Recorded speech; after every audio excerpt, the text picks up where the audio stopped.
உருவமற்ற கடவுளை தியானம் செய்வது மிக கடினமான செயல். இதற்காகவே உருவ நிலையில் வழிபாடு செய்கிறோம்.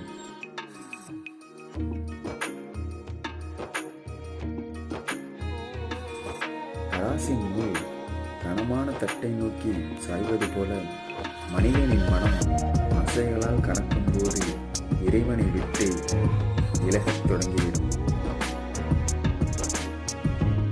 மேகம் சூரிய ஒளியை மறைப்பது போல அகங்காரம் என்பது மனதில் அழுக்கு போல ஈஸ்வர ஜோதி நம்முள் பிரகாசிப்பதை தடுக்கிறது.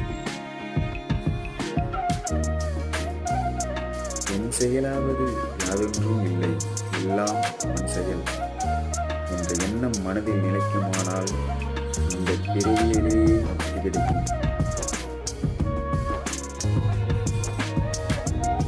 பெருமை உள்ளவர்களிடம் இறையருள் தங்கியிருப்பதில்லை.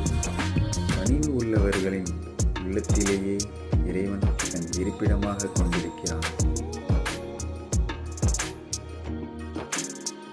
மனித பிறவி கிடைப்பதற்கு அரியது. இதில் இறைவனை அறிய முயலாவிட்டால் வாழ்நாள் வீணாக போய்விடும்.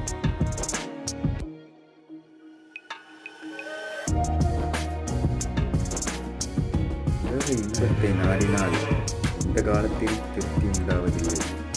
முயற்சி இல்லாமல் உலகில் எதுவும் நடக்காது.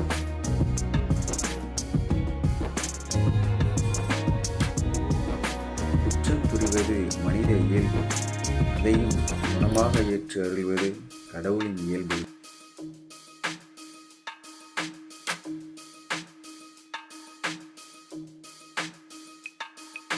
உனக்காக மட்டுமின்றி உன்னை சுற்றி இருப்போருக்காகவும் பிரார்த்தனை செய்.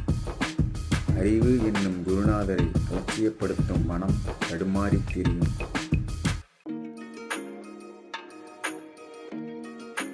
சூரிய உதயத்துக்கு முன்னால் வெளிப்பது சிறந்த பழக்கம். அதிகாலையில் கடவுளை தியானம் செய்தல் மிக அவசியம்.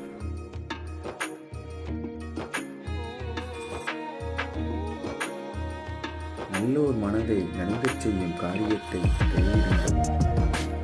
நம்பியவர்களை நற்றாற்றி கைகளில் விடாதீர்கள். அசை காட்டி யாரையும் மோசம் செய்யாதீர்கள். யாரையும் அவமதிக்கும் எண்ணத்தை கைவிடுங்கள்.